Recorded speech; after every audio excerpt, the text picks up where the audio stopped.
Hi అందరికి నమస్తే. మిమ్మల్ని ఆశ్చర్యం కలిగించే కొన్ని విషయాలు.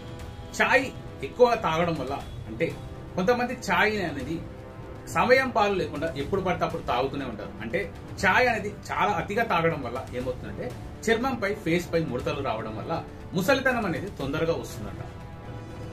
ప్రతిరోజు పచ్చి కొబ్బరి ముక్కలను లేదా ఎండు కొబ్బరి ముక్కలను తినడం వల్ల ఇమ్యూనిటీ అనేది పెరుగుతుంది. అలాగే ఈ కొబ్బరితో పాటు బెల్లాన్ని తింటే బెల్లంలో ఉన్న ఐరన్ అనేది మనకు బాడీలో బొక్కలకు, బోన్స్ కి అయితే చాలా పటిష్టంగా చేస్తుంది. అలాగే కొబ్బరి అలాగే బెల్లాన్ని రెండు కలిపి తినడం వల్ల ఇమ్యూనిటీ సిస్టమ్ అలాగే బోన్స్ కూడా చాలా మంచిది.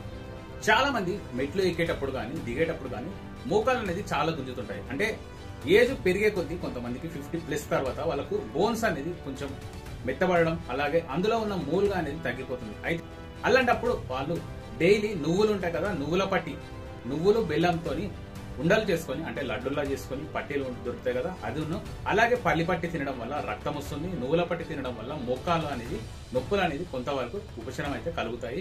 నువ్వుల పట్టి తినడం వల్ల నువ్వులు బెల్లం కలిపి లడ్డులా చేసి తినడం వల్ల చాలా హెల్త్ బెనిఫిట్స్ అయితే ఉంటాయి.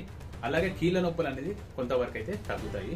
ప్రతిరోజు ఒక 2 నువ్వుల పట్టీలు అంటారు కదా, నువ్వు లడ్డూలు, పల్లి పట్టీలు ఉంటాయి కదా, ఇవి తినడం వల్ల చాలా హెల్త్కి అయితే చాలా బెటర్ అని చెప్పొచ్చు. అలాగే చక్కెరతో కాకుండా బెల్లంతో చేసుకుంటేనే చాలా బెనిఫిట్స్ ఉంటాయి. ఈ బెల్లం అనేది ఐరన్ ఉండడం వల్ల చాలా ఉపయోగపడుతుంది. నోట్లో దుర్వాసన రాకుండా ఉండాలంటే పుదీనా ఆకులను అలాగే లవంగాలను సప్పరించడం వల్ల నోట్లో బ్యాక్టీరియా అనేది చనిపోతుంది. సో దానివల్ల నోట్లో అనేది స్మెల్ అనేది చాలా వరకు తగ్గిపోతుంది. ఇలా డైలీ అలవాటు చేసుకోండి. తులసి ఆకు కూడా మార్నింగ్ లేవగానే నమిలినా కానీ నోట్లో అనేది బ్యాక్టీరియా అనేది చనిపోతుంది. తులసి ఆకులు చాలా మంచివి హెల్త్కి.